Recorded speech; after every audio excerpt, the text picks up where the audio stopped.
She walked onto the range like she didn't belong. At least that's what they thought. The sun blazed overhead. The smell of oil and gunpowder thickened the air. Rows of men in fatigues loaded their weapons, laughing, talking loud, slapping each other on the back. And then there was her, a woman in uniform, standing alone, boots planted firm in the dirt, eyes scanning the targets ahead. She didn't say a word. And that silence, it made them uncomfortable. "You lost, sweetheart," one called out, loud enough for everyone to hear. Another chimed in, voice dripping with condescension. "Hey, maybe the knitting class is down the road." They laughed. All of them, and she just stood there, hands at her sides, breathing slow. Nobody knew who she was until the first shot rang out. Welcome to Veteran's Voice. Before we dive into this story, tell me in the comments from which city in the world are you watching this video. And if you believe stories like this deserve to be heard, hit that subscribe button. Now let me tell you a story you won't forget. The sun burned overhead, turning the tarmac into a shimmering mirror of heat, the air thick with the smell of oil, sweat, and hot metal. At the far end of the military shooting range, rows of soldiers loaded their rifles, talking in bursts of clipped laughter, the kind that always floated around men who thought they were untouchable. They moved with the swagger of those convinced they had nothing left to prove, slapping magazines into place, adjusting their sights, flexing fingers over triggers as if the rifles themselves were an extension of their bodies. The sound of boots grinding into the gravel mixed with the metallic clink of rounds chambering. The occasional bark of a senior non-com echoing across the range. It was a man's world. Or so they thought. Captain Sarah Blake arrived quietly. No fanfare, no announcement, just a woman in uniform, stepping onto a range she wasn't supposed to own. Her uniform was regulation sharp, her nameplate straight, ribbons aligned, boots polished. But none of that mattered to them. They saw the way she tucked her hair under the regulation cover, the way she moved like she belonged, and it irritated them. The range officer, Master Sergeant David Mills, barely looked up from his clipboard when she approached. Just a flick of the eyes and a dismissive tilt of the head as he focused on the day's schedule. Around him, a few of the men exchanged glances, snickers hidden behind palms, muttered jokes about affirmative action, and paper pushers playing soldier. Staff Sergeant Blake Thompson, a bulky man with a buzzcat and a permanent smirk, leaned against the range table with his arms crossed, eyes locked on Sarah with a mix of amusement and something darker. "Hey, sweetheart," he called out, voice raised just enough to carry across the line. "You sure you're in the right place?" "I think the knitting circle's over there." Laughter erupted. The kind of low, easy sound that stung deeper than a direct insult.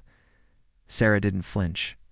She kept her gaze forward, focused on the target's downrange, as if the voices behind her didn't exist. Another man, Corporal Mitch Carter, young, barely old enough to shave, nudged the guy next to him and muttered, "Probably here to watch the big boys work." A few more snickers. The mood was turning. They were settling in for a show, ready to watch her fail, waiting for the proof that she didn't belong.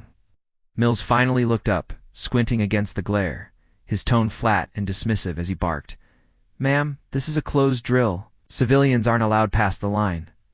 Sarah reached into her uniform pocket, pulled out a folded authorization paper and handed it to him without a word. Mills scanned it, his jaw tightening as the silence around him grew. For a moment the laughter faded, replaced by a thin current of tension as eyes shifted, waiting to see what he would say.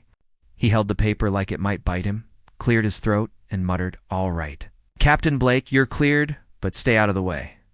The dismissive tone hung in the air like smoke.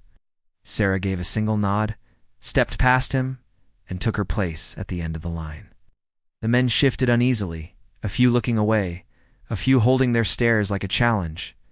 Thompson shook his head and grinned, cocky as ever, muttering, "This ought to be good." The drill began. Sarah loaded her weapon with steady hands, movement smooth, practiced, without flourish, without hesitation. The others were watching, but not like you'd watch a peer. They watched the way a wolf watches a rabbit, certain of the outcome before the game even starts. She wasn't one of them. She was a woman with a rifle on a range full of men who thought they were born for it. They had no idea who she was. They had no clue what was coming. The first rounds cracked across the range in tight staccato bursts, each shot punctuated by the metallic clatter of ejected casings bouncing on the gravel. The men settled into a rhythm.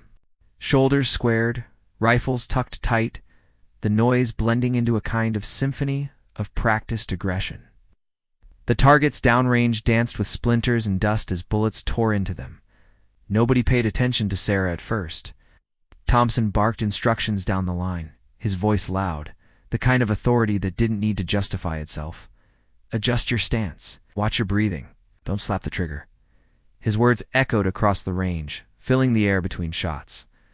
The voice of a man who believed himself the master of this domain. Sarah stood at the far end, methodical and silent. She didn't rush to load her rifle like the others. She didn't fumble with her equipment. Her fingers moved with deliberate precision, checking the chamber, sliding the bolt forward, locking it down with a quiet click that felt almost out of place amid the chaos. She settled into position, her breathing even, the sun reflecting off the visor of her helmet. Thompson glanced her way, smirked, and said, just loud enough for everyone to hear, "Careful, ma'am. This isn't a pop gun at the fair." A few men snorted. Carter shook his head, muttering something under his breath about how this was going to be fun. Then Sarah squeezed the trigger. The sound of her first shot sliced clean through the layered noise of the range. One sharp, controlled report, followed by a pause that felt intentional, like the pause before the next note in a symphony. The target downrange number 7 jerked as the round punched straight through the bullseye. The men didn't notice at first. It was just one shot in a sea of noise. But then came the second. Another crisp, precise crack. It's the same target. Another bullseye. Carter glanced over, a flicker of something uncertain crossing his face. Thompson narrowed his eyes, focusing on the grouping on the target. His smirk faltered for the briefest second. Sarah adjusted her stance, shifted her weight, and fired again. Another bullseye and another. By the 5th shot, the other shooters began to slow, their focus slipping as the pattern emerged. Thompson called out louder now, as if to reassert control. "Let's see how long she can keep that up." His voice cracked a little at the end. Sarah didn't respond. She fired again. The shot was clean, the sound sharp, and the grouping impossibly tight. By the 8th shot, the line had started to falter. Some of the men were looking over, their own rifles lowered slightly, watching her now, not their own targets. Carter's hands twitched on his grip, his breathing uneven, his rhythm lost. 9 shots, 10, 11, 12, all bullseyes. The range had quieted, the laughter gone, replaced by a tension so thick it seemed to press down on the shoulders of every man there. Thompson's face had hardened into a scowl, but the corner of his mouth twitched, betraying something else. The creeping edge of disbelief. Sarah reloaded without breaking focus. No flourish, no hesitation, no glance toward the men who had mocked her minutes before. Her world had narrowed to the rifle in her hands, the targets in her sight, the measured pace of her breath, each movement precise. Each shot a quiet declaration that echoed louder than words ever could. The targets downrange were no longer just paper and paint. They were statements, each one a rejection of the assumptions these men had about her.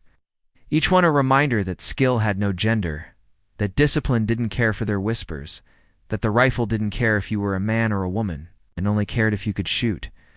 And Sarah Blake could shoot. By the time her magazine was empty, a hush had fallen over the range.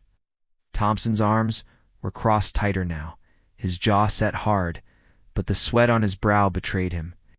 Carter swallowed hard, staring at her target, then at his own, the grouping loose, scattered, chaotic. Sarah set her rifle down slowly, deliberately. The metal clink of the weapon on the table was louder than any of the shots that had come before.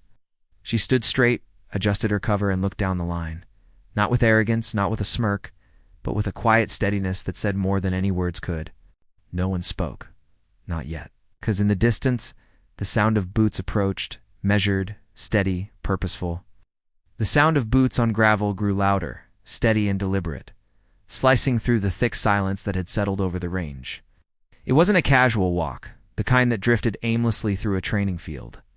It was a march, sharp and precise, the rhythm of someone who owned the ground they walked on.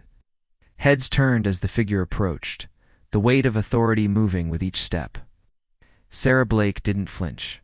Her breathing was even, her eyes focused downrange, her posture unyielding. As if she were waiting for the wind to shift or the sky to darken. But not for the men to understand what they had just seen. The others shifted uncomfortably, their bravado leaking out of him like air from a punctured tire. Thompson's arms were still crossed, but now it was armor, not confidence. His gaze darted to the approaching figure, then back to Sarah's target, where every single round had hit dead center. The paper shredded into a perfect cluster. His smirk had long since faded. Corporal Carter rubbed the back of his neck, his hands slick with sweat. Eyes bouncing between Sarah's perfect groupings and his own scattered, uneven hits that suddenly seemed juvenile and sloppy. He glanced sideways at his buddies, hoping for a lifeline, but found only pale faces and downcast eyes. Their earlier laughter swallowed by the heavy air. The figure reached the edge of the range, and now everyone saw him clearly. General Marcus Holt, 4 stars gleaming on his uniform, a face carved from years of command, lines etched deep by time. And responsibility, eyes that had seen war and peace, and the spaces in between. Holt wasn't the type to show up unannounced at a training range unless there was a reason. And today, that reason was standing right there at the end of the line, her rifle resting on the table, her breathing steady, her presence undeniable. The general's gaze swept the range like a searchlight, pausing on each man, each weapon, each target. It was a look that didn't need words to ask questions, simply demanded answers, and no one dared to speak. Holt's boots stopped in front of Sarah. He stood there close enough that